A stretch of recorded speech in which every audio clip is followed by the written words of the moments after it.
Hello ညိုကီတို့အားလုံးပဲမင်္ဂလာပါကျွန်တော်နာမည်ကတော့မေဘီပဲဖြစ်ပါတယ်ခင်ဗျာကျွန်တော်တင်းနေမှာတော့အရန်ကူမှာတာယာလှပပြီးတော့တောင်တန်းနေတစ်ပင်နေနဲ့တရိတ်ဆန်နေအများကြီးရှိတဲ့နေရာကျွန်တော်ရောက်ရှိသွားပါတယ်ခင်ဗျာဟုတ်ပါတယ်ကျွန်တော်ဒီကဘာကြီးထဲမှာကျွန်တော်လယ်သမားတစ်ယောက်အနေနဲ့ရက်တရာအသက်ရှင်ပါပဲဖြစ်ပါတယ်ပြီးတော့ကျွန်တော်ဒီရက်တရာအတွင်းမှာကျွန်တော်လှုပ်ရှင်တဲ့အရာရှိပါတယ်အဲ့ဒါဘာလဲဆိုလို့ရှိရင်တော့ဖြစ်နံပါတ်1ကျွန်တော်နေဖို့အတွက်ကျွန်တော်အိမ်လေးဆောင်ရပေါ့နော်ဒါကျွန်တော်နေဖို့ကျွန်တော်လုံခြုံတဲ့အိမ်လေးတိမ်ဆောက်ပါမယ်နံပါတ်2ကျွန်တော်စပါးခင်းနေကျွန်တော်အများကြီးစိုက်ပျိုးပါမယ်နံပါတ်3တော့ကျွန်တော်တို့ဒီထဲမှာပါကျွန်တော်တီးနှံပင်တွေနဲ့စိုက်ပျိုးပါအောင်မယ်နံပါတ်4တော့ကျွန်တော်မွေးမြူရေးလုပ်မှာဖြစ်ပါတယ်ဟုတ်ပါတယ်ကျွန်တော်ဒီအချက်တွေအားလုံးကိုဒီရက်တရာအတွင်းမှာကျွန်တော်လုပ်သွားမှာဖြစ်ပါတယ်ဒီထဲမှာတော့ကျွန်တော်တို့အရန်ရှိဖို့ကောင်းတဲ့တရိတ်ဆန်လေးတွေပါဝင်ပါတယ်တိုက်ပဲကျွန်တော်တို့တောင်တန်းနေမြစ်တွေရှောင်းနေအားလုံးကလည်းသာလှပလို့နေပါတယ်ဒါကြောင့်မလို့ကျွန်တော်တို့ရဲ့ဒီလက်သမားရက်တရာမှာကျွန်တော်တို့ဘယ်လိုမျိုးအသက်ရှင်သွားမလဲဆိုတာသိချင်တယ်ဆိုလို့ရှိရင်တော့ဗီဒီယိုလေးချုံလိုက်ပါကြည့်လိုက်ပါဒါကြောင့်မလို့လေရောရှင်းမလို့ကျွန်တော်ဗီဒီယိုလေးစလိုက်ရအောင်ဗျ Let's go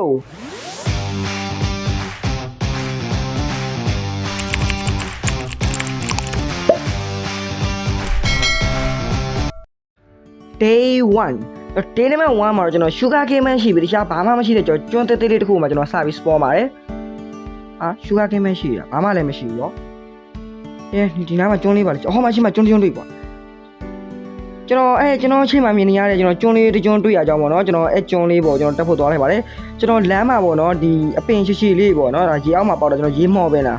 းကျွန်တော်အဲ့လိုဘယ်လိုခေါ်တော့မသိဘူးကျွန်တော်အပင်လေးတွေ့လို့ကျွန်တော်လှလို့ဆိုပြီးမှကျွန်တော်နည်းနည်းခူးခဲ့လိုက်ပါတယ်ကျွန်တော်အဲ့ဒီအပင်လေးကိုခူးပြီးတော့ပေါ့နော်ကျွန်တော်အပေါ်ပြန်တက်တဲ့ချိန်မှာကျွန်တော်ဘာဟောင်းနဲ့တွေ့ခဲ့တယ်တိလာပြန်မကြည့်လိုက်ဗျနေပေါင်းဟာဒါဘာဟောင်းနော် whatပစုံတော်ကြီးမလားဟုတ်တယ်ပစုံတော်ကြီးဟယ်လိုမင်္ဂလာပါကိုပစုံတော်ဟယ်လိုညိုကီမင်္ဂလာပါဟဲ့ပစုံတော်ကြီးအကြီးပဲကွာငါဒီပစုံတော်ကြီးနောက်ပိုင်းကျလို့ဆိုရင်ကင်စားမယ်ကွာပစုံတော်ကြီးနောက်ပိုင်းကျရင်စားလို့ရတော့မှာကွာမိုက်တယ်ကွာအကြီးပဲဝေါတော်တော်မိုက်ရကျွန်တော်အဲ့မှာပေါ့နော်ကျွန်တော်မထင်မှတ်တဲ့ကျွန်တော်ပစုံတော်အကြီးကြီးလည်းတွေးခဲ့ဗျပြီးတော့ကျွန်တော်နောက်တစ်ထပ်မှာပင်လယ်ဖြန်တကောင်နဲ့လည်းတွေးခဲ့ပါသေးရဲ့ဟေးညိုကီမင်းကဘာပင်လဲဖြန်လားမင်းကပင်လဲဖြန်လားမင်္ဂလာပါမိုက်တယ်ကွာကျော်ဟိုးရှယ်ရကျွန်တော်ကတော့ဒီကဘာပေါ်ကျွန်တော်စရောက်တာတိတ်တောင်မကြသေးတရက်ပဲရှိသေးရဲ့ပဲကျွန်တော်အရန်ထူးစက်တဲ့အကောင်နဲ့တွေ့နေရပြီတော်တော်မိုက်တဲ့ကောင်တွေပေါ့နော်ကျွန်တော်ပစုံတုတ်ဒီပင်လဲဖြန်နေရောကျွန်တော်တခြားဘာကောင်တွေတွေ့အောင်မသိကျွန်တော်ပြီးတော့ပေါ့နော်ကျွန်တော်ရဲ့အရှိမမြင်နေရကျွန်တော်နေသားပေါ်တယ်ပြက်စီကျွန်တော်သွားလိုက်ပါလေအမနေသားပေါ်တယ်ပြက်ကြီးကွာရှက်တောင်းတော့ရှိဘာရှိမှမသိကြည့်တော့What? Golden apple? Flint? တော်တန်ဝိုင်းကျွန်တော်အဲ့ဒီလက်သားပေါ်တဲ့အပြက်ထဲကနားပေါ့နော် chance ထဲမှာကျွန်တော် Golden apple ကျွန်တော်တခုတော့ရားခဲ့ပြီဗျတော်တော်မိုက်တယ်ဗျပြီးတော့ဒီမှာပေါ့နော်ကျွန်တော်အရမ်းမိုက်တဲ့ဝက်လေးနဲ့တွေ့ခဲ့ပါတယ်ဝက်လေးဟာချစ်စရာလေးငါမရတော့ငါနောက်ပိုင်းညငါဒီဝက်လေးမွေးတော့မယ်တော်ရှိဖို့ကောင်းတယ်ကွာမင်္ဂလာပါတေးလေးရောpumpkin လေးကွာနည်းနည်းတူယူလိုက်အောင်မကျွန်တော်ပေါ့နော်ကျွန်တော်အဲ့ pumpkin နေလဲကျွန်တော်နည်းနည်းယူလိုက်တယ်ပြီးတော့ကျွန်တော် sugar cane နေကျွန်တော်ရသလောက်လိုက်ရိုက်ပါတယ်ဘာဖြစ်လို့ဆိုတော့ကျွန်တော်ဒီကဘာပေါ်မှာကျွန်တော်တို့ဒီမုတ်သေးစားမုတ်အကြီးလှုပ်ရှားလို့ရပါတယ်ဟုတ်တယ်ဗျကျွန်တော်အဲ့ဒီသေးစားမုတ်ကြီးကိုကျွန်တော်လှုပ်ရှားလို့ရပါတယ်ကျွန်တော်လှုပ်ဖို့တော့ကျွန်တော် sugar cane လည်းလိုရဲပေါ့နော်ကျွန်တော်ဘာလှုပ်ရှားလို့ရရဆိုလို့ဆိုကျွန်တော်တို့ကြက်ကောင်လိုက်ကြော်တို့နော်ကိတ်မုံတို့ပေါ့ကျွန်တော်တခြားတော်တော်များများလှုပ်ရှားလို့ရရပေါ့နော်အရှိမ village တစ်ခုကွာWow ငါ day 1မှာပဲကျွန်တော် village တစ်ခုကျွန်တော်စတွေးခဲ့တယ်ဗောနော်တော်တော်တန်တယ်ဗျဘာလို့လဲဆိုကျွန်တော်ဒီညအိတ်ဖို့တော့ကျွန်တော်အိတ်ရလို့ဖို့တယ်ကျွန်တော်တိုးမတွေ့ဘူးဗောနော် village ဒီညငါအိတ်ဖို့တော့ပူကြတော့မလို့တော့ကွာဒါမှမဟုတ်လေဒီကမှာဘာမှမရှိမှငါနည်းနည်းပါလိုက်ကြည့်ရမယ်ဟိုမှာနွားတွေကကျွန်တော်ဒီကဘာပေါ်မှာဗောနော်ကျွန်တော်အရမ်းမိုက်တယ်ကျွန်တော်နွားတွေကျွန်တော်ထပ်ပြီးတွေးခဲ့ပါသေးတယ်ကြည့်လိုက်ပဲတော့ဂျိုးကြီးတွေကအကြီးကြီးနေကျွန်တော်တို့ကတော်တော်လေးမိုက်တယ်ဗျအညုံနဲ့အဖြူနဲ့ဆက်ထားတဲ့အကောင်ကြီးပေါ့နော်ပြောကျွန်တော်ဒီကောင်ကတော့နက်သီးတွေနဲ့ပြောင်းမှုပင်တွေကိုစိုက်နေလေသမားကြီးတွေတွေးခဲ့ပါတယ်ဒါကပြောင်းမှုပင်တွေကွာနင်ကရေးကြည့်လိုက်အောင်ပြောင်းမှုစီလည်းရရငါကိုလေရထွက်တာပဲကိုစားမှာဆိုတော့ပြောင်းမှုတော့မင်းငါပြန်ပေးလိုက်မှာကွာငါပြောင်းမှုတော့မယူပြီးတော့မင်းလေရထွက်တာပြန်စိုက်ပြီးသားပြောင်းမှုတော့မပြတ်လိုက်ငါမျိုးစိတ်ပဲယူမယ်နက်သီးနက်သီးကရှာလို့ရလားရှာလို့ရခွဲကြည့်လိုက်တော့နက်သီးစိတ်လေးတွေစားလို့ရကောင်းတယ်မိုက်တယ်ကျွန်တော်နက်သီးစားညာဖြစ်ပါတယ် တော်မိုက်တွေပေါ့နော်နက်ပြီးရတာလည်းတော့ကောင်းနော်ငါ3လောက်ထိတ်လိုက်ကောင်းမယ်2ခု3လောက်ထိတ်လိုက်မယ်တော့တဲ့နဲ့ထားလိုက်ပါတော့ညကွာဒါတွေကိုအစီရဘလို့ယူရတာမသိဘူးငါပြန်စိုက်ပေးခဲ့လိုက်ပါဦးမယ်လေသမားကြီးကျွန်တော်ပေါ့နော်ကျွန်တော်သူများလက်ရထွက်တဲ့ဟာကျွန်တော်အလကားမယူချင်တာကြောင့်ပေါ့နော်ကျွန်တော်အဲ့လေသမားကြီးစီရပေါ့နော်ကျွန်တော်နက်တီတွေယူပြီးတော့ကျွန်တော်နက်တီအစီလေးပြန်လုပ်ပြီးသူ့ပြန်စိုက်ပေးခဲ့ပါတယ်တော့ကျွန်တော်ပြောင်းမှုပေးတော့အဲ့လေသမားကြီးကမယူဗျအဲ့နဲ့ပဲကျွန်တော်လဲသူမယူမဲ့တူကျွန်တော်ပဲယူမယ်ဆိုကျွန်တော်ချင်းမြပြောင်းမှုပေးနေအကုန်လုံးလိုက်ရဲပါတယ်ပြီးတော့ကျွန်တော်အမှကျွန်တော်ပြောင်းမှုပေးနေကျွန်တော်ပြန်စိုက်ပြန်ပြီးတော့မှတော့စိုက်ပေးခဲ့ပေါ့နော်ပြောင်းမှုပေးနေတော့ငါပြန်လဲပြန်စိုက်ပေးခဲ့လိုက်မှာကွာ what day 1ကုန်သွားပြီလားဘာမှတော့မသိလိုက်ဘူးကျွန်တော်တို့ဘာမှတော့မသိလိုက်ခင်မှာပဲကျွန်တော် day နံပါတ်1ကုန်ဆုံးသွားခဲ့ပါတယ်ဒါကြောင့်မလို့ကျွန်တော်အဲ့နာမှာရှိတဲ့ရွာသားအိမ်တိမ်မှာပဲကျွန်တော်ဝင်ပြီးတော့မှအဲ့နေလို့ကျွန်တော်အဆုံးသတ်ခဲ့ပေါ့နော် day နံပါတ်2မှာတော့ကျွန်တော် mind twin ဆင်းပါတယ်ကျွန်တော်ကြောက်တုံးနေအများကြီးလို့ပေါ့နော်ကျွန်တော်အမှန်ပေါ့ကျွန်တော်ရွာထဲမှာရှိတဲ့ကြောက်တုံးနေကျွန်တော်လိုက်မိုင်းပါတယ်ပြီးတော့ကျွန်တော်တစ်ပင်တွေလည်းခုတ်ပါတယ်ကျွန်တော်ကြောက်တုံးနေကျွန်တော်တက်သားတွေဘာလို့ခုတ်လဲဆိုတော့ကျွန်တော်ဒီရွာမှာပေါ့နော်အကြိုက်နေလို့မရပါဘူးဒါကျွန်တော်အိမ်မှုတ်တဲ့တော့ပေါ့နော်ကျွန်တော်နေဖို့အတွက်အိမ်လေးဆောက်ဖို့အတွက်ကိုပေါ့နော်ကျွန်တော်လိုအပ်တဲ့တက်သားတွေကြောက်တုံးနေအကုန်လုံးကကျွန်တော်ဒီရွာမှာရှယ်အတွက်ကျွန်တော်လိုချင်တဲ့တက်သားတွေကျွန်တော်လိုက်ခုတ်တယ်ပြီးတော့ကျွန်တော်ကြောက်တုံးနေလည်းကျွန်တော်လိုက်ပြီးတော့မှမိုင်းနေပေါ့နော်ကျွန်တော်တက်သားတွေပတ်ခုတ်နေနဲ့ကျွန်တော်အရင်ရှိဖို့ကောင်းတဲ့ကျွန်တော်ရုပ်လေးတစ်ကောင်နဲ့တွေ့ခဲ့ပါတယ်ဟယ်လိုမင်္ဂလာပါယုံလေးရေရှေ့မှာငါလိုချင်တဲ့တက်သားရောရှိတယ်ရောဟော villager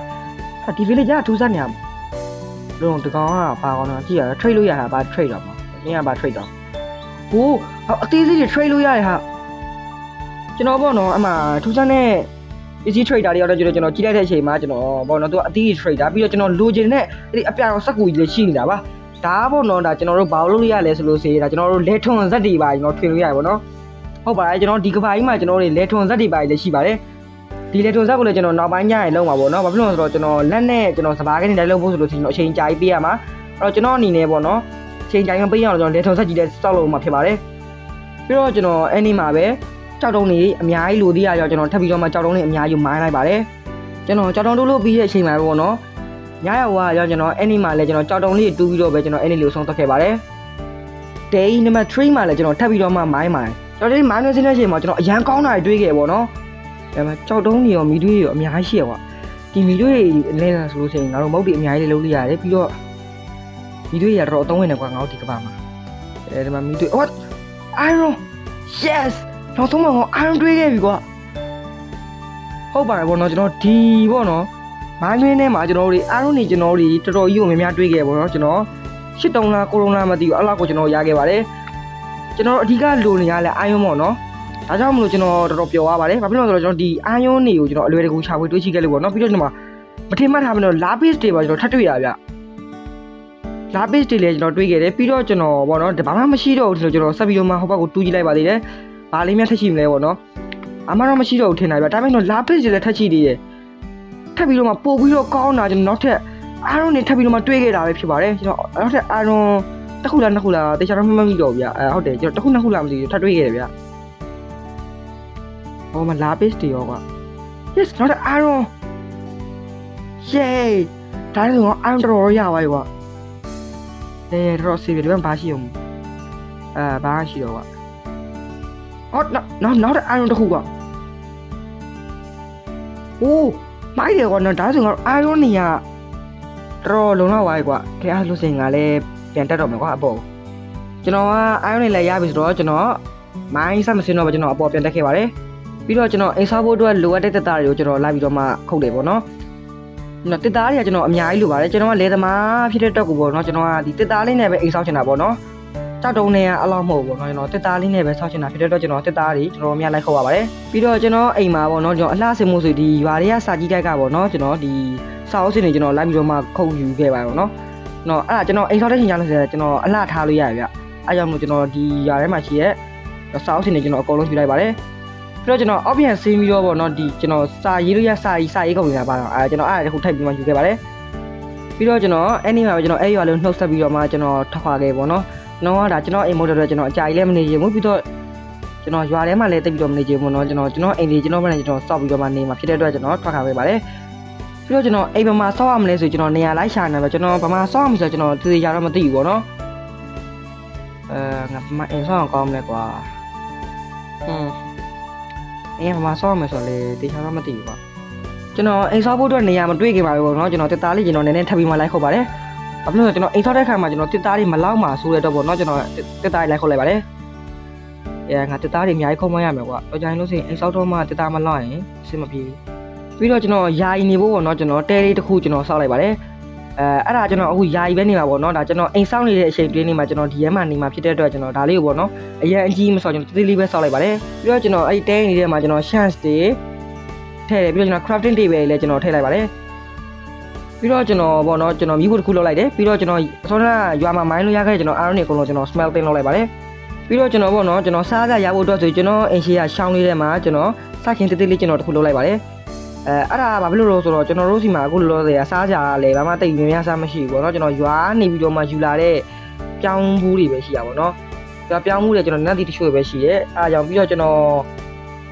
စပားမင်းတချို့နေပေါ့နော်ရခဲ့တဲ့ဟာလေးကျွန်တော်အကုန်လုံးအဲ့ကျွန်တော် farm တိတိလေးတွေမှာကျွန်တော်စိုက်လိုက်ပါတယ်ပြီးတော့ကျွန်တော် iron နေနဲ့ကျွန်တော် water bucket တွေကျွန်တော်လုပ်လိုက်ပါတယ်ဘာဖြစ်လို့လဲဆိုတော့ဒီ water bucket တွေကကျွန်တော်တို့စိုက်ခင်းလုပ်တဲ့အချိန်မှာအရေးပါတယ်ပေါ့နော်ကျွန်တော်ရေယူဖို့ပေါ့နော်အားကြောင့်မလို့ကျွန်တော်water bucket တွေကျွန်တော်လုပ်ထားလိုက်ပါတယ်ပြီးတော့ကျွန်တော်အဲ့ဒီညမှာပဲကျွန်တော်နားမှာရှိတဲ့ကျွန်တော် mining စီကနေကျွန်တော် iron နေကျွန်တော်များ mine လို့ရခဲ့ပေါ့နော်ဒီ iron နေကတော့လိုအပ်သေးတယ်ကျွန်တော်တို့ဒီ armor လည်းကျွန်တော်မှမရှိသေးဘူးပေါ့နော်ဘာဖြစ်လို့လဲဆိုတော့ဒီမှာ monster တွေညာကိန်းမညာတော်တော် spawn နေကျွန်တော်ဒီ iron နေကျွန်တော်ရသလောက် mine သွားလိုက်မယ်ကျွန်တော် picket ကလည်းကျိုးတော့မှာဆိုတော့ကျွန်တော်ရသလောက်တော့ mine သွားလိုက်မယ်အကုန်လုံးကျွန်တော်အဲ့ mine နေနဲ့ပေါ့နော်ကျွန်တော် picket ကြီးကကျိုးသွားပြီဗျငါကြောက်တုံးလေးနည်းနည်းတော့ထပ်ပြီးတော့မှ mine လိုက်ပါအောင်picket ကျိုးသွားပြီကွာiron နေရအများကြီးကျန်နေထားရပါတော့ကွာတော့အပေါ်ပဲပြန်တက်လိုက်တော့မယ်ကျွန်တော်အပေါ်ရောက်တဲ့အချိန်မှာပေါ့နော်ကျွန်တော်ဒီမှာ baby zombie နဲ့ကျွန်တော်လည်းတွေ့ရဗျတန်းပြီးတော့ဒီကောင်ကသိအောင်မြန်တာဗျကျွန်တော်လုံးဝမနိုင်ဘူးဗျဒီကောင်လေးကကျွန်တော်အကောင်သေးဆိုတော့ကျွန်တော် damage ကတော်တော်ပြင်းနေဗျတစ်ချက်ချက်ရကျွန်တော်တော်တော်နာလားကျွန်တော်အနောက်ဆုံးမှာရောတေးလို့ဖြစ်သွားသေးတယ်ဗျကြောင်သေးပြုတ်ကြသွားဗျအသက်တုတ်ဝတ်ထင်းနဲ့ကန်ကောင်းလို့ဗျကျွန်တော်အသက်တုတ်ဝတ်ထင်းနဲ့ကျွန်တော်အိမ်မရောက်လာတာကျွန်တော်ဘိုက်လေတော်စားနေကြကျွန်တော်အဲ့ဒီမှာကျွန်တော်နက်နက်သီးလေးစားပြီးတော့မှကျွန်တော်အဲ့ဒီလေးကျွန်တော်အဆုံးတက်ခဲ့ပေါ့နော် day 4ဆိုတော့ဒီ day မှာ form မှာကျွန်တော်သတိထားမိကြပါတော့ကျွန်တော်မှနက်သီးစိတ်ပဲရှိတော့ဗျအားကြောင့်မလို့ကျွန်တော်မှရှင်နေတဲ့စိတ်ကိုကျွန်တော်ဒီနက်နက်သီးအစီလေးလုပ်ပြီးတော့မှကျွန်တော်စားလိုက်တယ်ပေါ့နော်ဒီနက်နက်သီးစိတ်ကိုကျွန်တော်စားလိုက်မယ်ဆိုလို့ဆိုကျွန်တော်မှနက်နက်သီးရကြံမှာမဟုတ်တော့ဗျအားကြောင့်မလို့ကျွန်တော်ချင်းပဲပေါ့နော်ကျွန်တော်စိုက်ခင်းတဲ့ကိုကျွန်တော်ပြေးသွားတယ်ပြေးသွားပြီးတော့ကျွန်တော်အဲ့ကျန်တဲ့နက်သီးလေးကျွန်တော်စားလိုက်တယ်ပေါ့နော်ပြီးတော့ကျွန်တော်အဲ့ဒီမှာပြောတော့ကျွန်တော်အင်ဂျင်ဝတ်ထားကျွန်တော်ဝက်ကလေးတစ်ခေါက်နဲ့ကျွန်တော်တွေ့ခဲ့ပါတယ်အဲ့ဒါဒီဝက်လေးကဘာခေါ်အင်ဂျင်ဝတ်ထားလားအင်ဂျင်ဝတ်တာဝက်လေးဟုတ်တယ်ဟယ်လိုအင်ဂျင်ပန်းအောင်တဲ့ဝက်ကလေးမင်္ဂလာပါဟုတ်တယ်ပြီးတော့ပေါ့နော်ကျွန်တော်ဒီပစ္စည်း trader စီကနေပြီးမှဒီအကောင့်ကြီးဆိုကျွန်တော်ကျိုးလို့ကျင်တာပေါ့နော်ဒါပေမဲ့ကျွန်တော်အဲ့ကျိုးဘလို့ယူအောင်မသိရကျွန်တော်လှိနေလုံးကြည့်ရဗျာဒါပေမဲ့မရဘူးပြီးတော့ကျွန်တော်ဒီကောင့်နေအခွန်လုံးပေါ့နော်ကျွန်တော်ဒီမြေကြီးတူးပြီးတော့ပဲကျွန်တော်အဲ့ကောင့်လေးအဲ့ထည့်ထားတယ်ပေါ့နော်ကျွန်တော်ဘာဖြစ်လို့တော့မသိဘူးပဲကျွန်တော်ဒီကောင့်လေးကိုအဲ့လိုထည့်ထားခြင်းစိတ်ဖြစ်လာတယ်ကျွန်တော်ထည့်ထားရတာပါပြီးတော့ကျွန်တော်ဒီမှာပေါ့နော်ကျွန်တော်ဒီမှာအရန်80ကောင့်နေတော့ခူကောင့်လေးတစ်ကောင့်လေးတွေ့ခဲ့ပါတယ်ခူကောင့်လေးလားဟုတ်တယ်ခူကောင့်လေးသေးသေးလေးဒီကောင်ငါ့ဝင်တိုက်တာမမြင်ဘူးလားငါပြီးရတယ်ကျွန်တော်အိမ်ဆောက်ဖို့အတွက်ကျွန်တော်ဒီမြေကြီးမှာရှိနေတဲ့မြက်တွေကိုရှင်းဖို့ကျွန်တော် water bucket တော့ရေဖြည့်တယ်ဖြည့်ဖို့ကနေကျွန်တော်ဒီရေနဲ့ကျွန်တော်ဒီမြက်ပင်ကိုရှင်းလိုက်တယ်ပေါ့နော်ဟုတ်တယ်ကွာဒီမှာတို့ရှုပ်နေတဲ့မြက်တွေဟမ်အခုမှပဲနည်းနည်းရှင်းသွားတော့ကွာကျွန်တော်အိမ်ဆောက်ဖို့အတွက်ပေါ့နော်အိမ်ကိုဘယ်လိုဆောက်အောင်ဆိုကျွန်တော်တေချာမသိဘူးအိမ်ကိုဘယ်လိုမျိုးလေးဆောက်အောင်ကောင်းမလဲဆိုတော့ကျွန်တော်တေချာစဉ်းစားနေပေါ့နော်စဉ်းစားနေမှကျွန်တော် idea တစ်ခုရလာဗျကျွန်တော်အဲ့အနေပဲကျွန်တော်ခေါင်းထဲမှာပေါ်လာတဲ့အိမ်လေးကိုကျွန်တော်စောင့်မယ်ဆိုပြီးတော့မှဆုံးဖြတ်လိုက်ပါတယ်အဲ့တော့ကျွန်တော်စိတ်ကူးထဲမှာပေါ်လာတဲ့အိမ်လေးကိုစောင့်ဖို့အတွက်ကျွန်တော်စပြီးတော့မှ contact ပေါ်ပါတယ်ကျွန်တော် foundation ကိုတော့ဒီတက်တာနဲ့ကြောက်ခဲနဲ့သုံးလိုက်ပါတော့ပြီးတော့ဗျကျွန်တော်ညနေခင်းလာရောက်သွားရဗျကျွန်တော်အိမ်ရပေါ့နော်ဒါလေးပဲပြီးလိုက်ပါတယ်ဟုတ်ပါတယ်ကျွန်တော်အဲ့ဒီမှာတော့ကျွန်တော်အိမ်ဆောက်တာနည်းနည်းလေးပဲပြီးသွားပါတော့ဒါမှလည်းကျွန်တော်နောက်နေ့ရောက်တဲ့ချိန်မှာလည်းကျွန်တော်ထပ်ပြီးတော့မှဆောက်ပါတယ်ကျွန်တော်ဒီအိမ်ဆောက်တာစုစုပေါင်းအချိန်3ရက်လောက်တော့ပေးလိုက်ရတယ်ဗျကျွန်တော်ကအိမ်ကို2ထပ်လေးဆောက်ချင်တာဆိုတော့လေသမားတယောက်နဲ့တူအောင်လည်းဆောက်ချင်တယ်အိမ်က2ထပ်လေးလည်းဆောက်ချင်တယ်ဆိုတော့ကျွန်တော်အချိန်3ရက်လောက်ကိုပေးပြီးတော့မှကျွန်တော်နေမဲ့အိမ်လို့တရားဆောက်ခဲ့ပါတယ်ပြီးတော့ကျွန်တော်အိမ်ဆောက်နေနေကျွန်တော်အကောင်ကြီးတော့အောင်လာပြီးတိုက်ခိုက်တာပေါ့နော်ကျွန်တော်အဲကောင်ကြီးလည်းကျွန်တော်ချခဲ့ရပါသေးတယ်โอเคဒီနားမှာအခုနှစ်ခုထည့်ရမှာ what ဟဲ့ဘာကောင်းတော့ဒီကောင်ကြီးဟဲ့ဒီကောင်ငါ့ကိုလိုက်တိုက်ခိုက်ရလားဟုတ်တယ်ဒီကောင်ငါ့ကိုတိုက်ရဟောဘာကောင်းရောဘရုံးလို့ဘာလို့လဲဒီကောင်တေးတော့တားရောကြာရွာဘာသာတော့မသိ ဟုတ်တယ်ဗျကျွန်တော်အဲ့အကောင်ကြီးတေသွားပေါ့နော်သူ့စီကနေအသားတစ်ခုကျလာတယ်ဘာသာလဲမသိရနဲ့ကျွန်တော်လဲစားလို့ရလို့ဆိုကြည့်လိုက်တော့စားလို့ရရဗျဒါမှမဟုတ်ကျွန်တော်မစားဘဲနဲ့ကျွန်တော်အိမ်လေးကိုပဲကျွန်တော်အရင်ပြီးအောင်ဆိုပြီးကျွန်တော်စောက်လိုက်ပါတယ်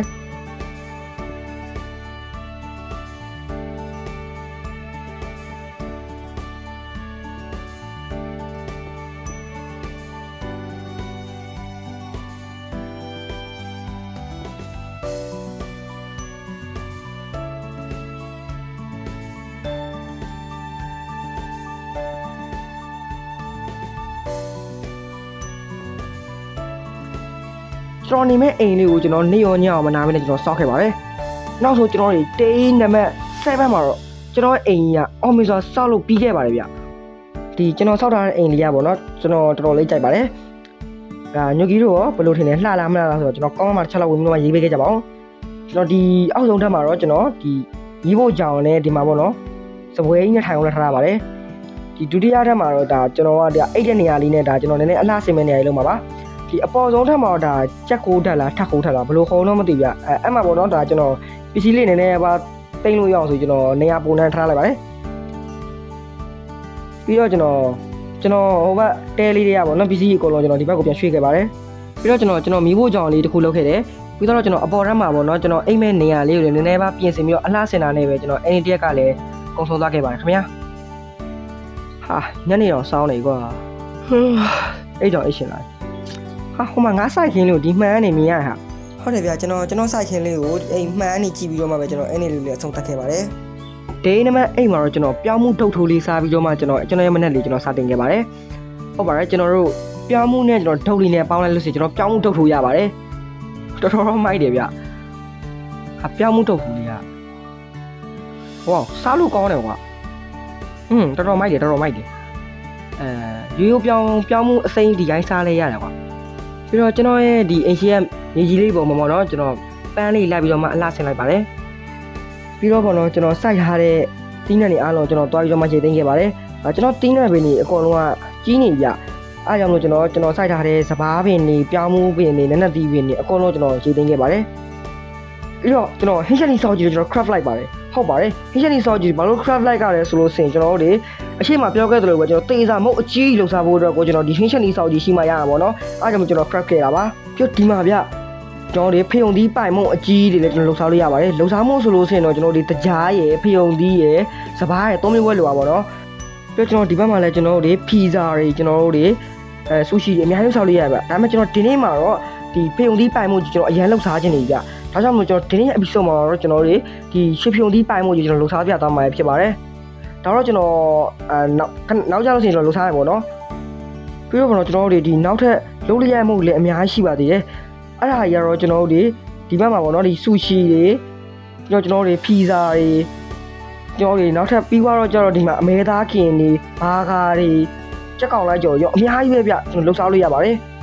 ဒါမဲ့ကျွန်တော်ဒီနေ့ရောက်နောက်ကျနေဖြစ်တော့ကျွန်တော်ဒီအဲ့နေလေးကိုကျွန်တော်အိပ်ပြီးတော့ပဲအဆုံးသတ်ခဲ့ပါတယ်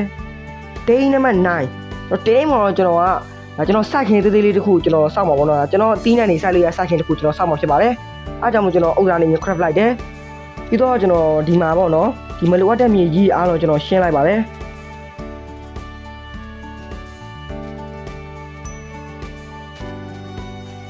ပြီးရင်ကျွန်တော်ရဲ့ဒီတီးနှံလေးစိုက်ဖို့အတွက်ရှန်လေးတစ်ခုကျွန်တော်စပြီးတော့မှလုပ်ခဲ့ပါတယ်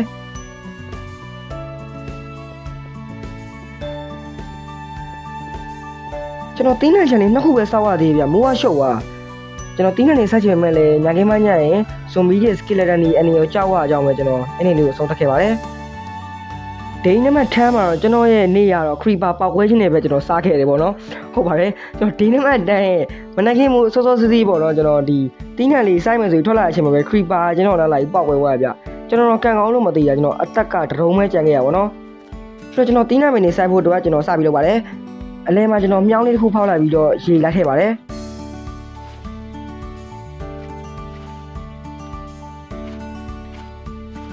ဆိုတော့ကျွန်တော်ပေါ့နော်ဒီမြေကြီးတွေကိုအပင်စားလို့ရအောင်လိုက်လုပ်ရမယ်ဗျအဲ့နဲ့ကျွန်တော်ဒီမြေကြီးတွေအကုန်လုံးကိုအပင်စားလို့ရအောင်ကျွန်တော်လိုက်လိုက်ပါတယ်ဆိုတော့ကျွန်တော်ကဒီဘက်အရှမ်းမှာကျွန်တော်ဒါနက်နက်သီးပင်တွေစချင်တာပေါ့နော်အဲ့ဒါမှကျွန်တော်နက်နက်သီးပင်တွေကျွန်တော်လိုက်ဆက်လိုက်ပါတယ်ဒါပေမဲ့ကျွန်တော်မှနက်နက်သီးတွေကအများကြီးမရှိဘူးဗျအဲ့နဲ့ပဲကျွန်တော်ဒီအပင်ကြီးစေးပေါ့နော်ဘယ်လိုခေါ်မလဲဒါပိုးသက်စေးလားပေါင်းသက်စေးလားဘယ်လိုခေါ်တော့မသိဘူးဗျ ဒီအပင်တွေကကျွန်တော်ဘုံမီးနဲ့မရဘူးပေါ့နော်အကြီးလေးဖျမ်းမှအပင်ကကြီးသွားဗျအဲကျွန်တော်အကြီးလေးလောင်းလိုက်လို့ကျွန်တော်နက်နက်သီးကြီးသွားပါတယ်ပြီးရင်ကျွန်တော်နက်နက်သီးအကုန်လုံး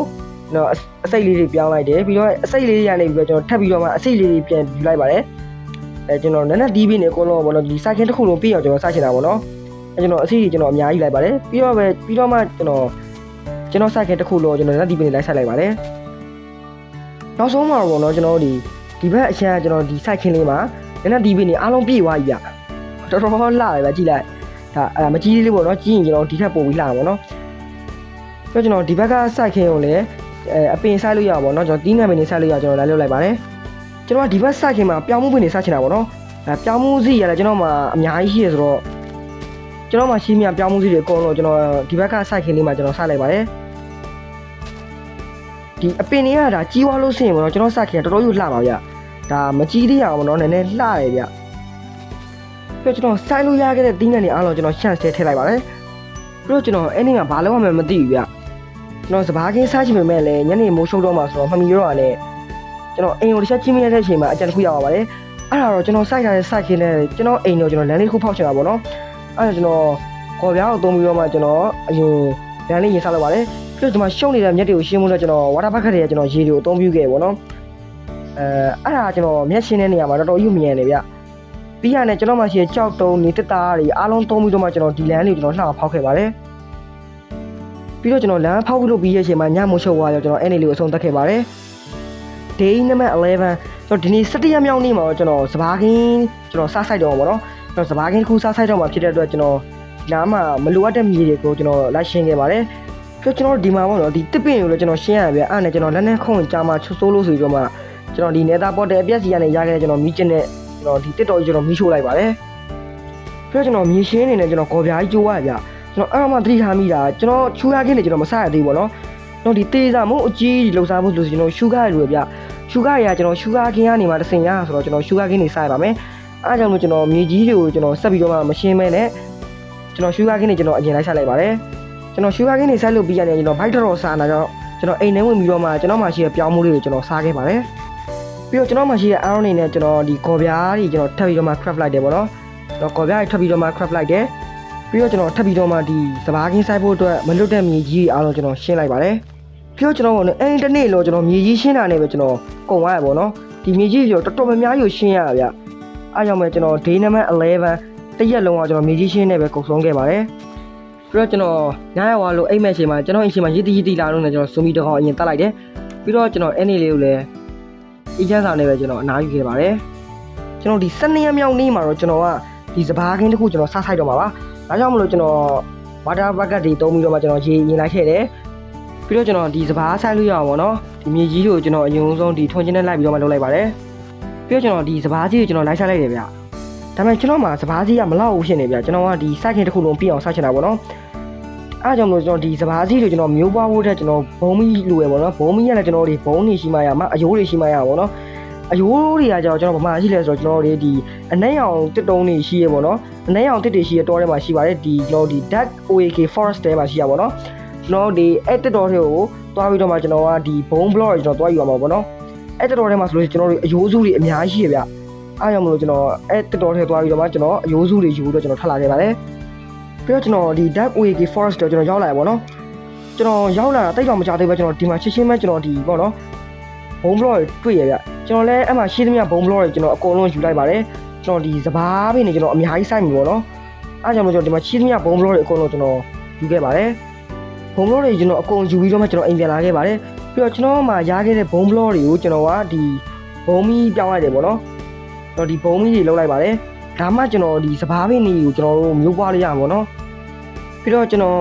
ဒီဘုံမီတွေနဲ့ကျွန်တော်စဘာပင်တွေကိုကျွန်တော်ကြည့်အောင်လုပ်တယ်ပြီးတော့ကျွန်တော်မြန်မြန်ရိတ်လိုက်တယ်လို့ဆိုကျွန်တော်ညနေမိုးချုံနေပေါ့နော်ကျွန်တော်ဒီဇွန်ဘီတွေခရီပါတွေအနေနဲ့ကြောက်ရရအားကြောင့်မလို့ကျွန်တော်စဘာပင်တွေကိုကြည့်အောင်ကျွန်တော်မြန်မြန်လိုက်တယ်ပြီးတော့ကျွန်တော်စဘာပင်တွေအကုန်လုံးပြန်ရိတ်တယ်အဲ့မှာကျွန်တော်အစီတွေရရပါတော့ရတဲ့အစီနဲ့ကျွန်တော်အပင်ဆိုင်ဝင်ပြဒါပေမဲ့ကျွန်တော်ညာခင်ရောက်သွားပြီဆိုတာနဲ့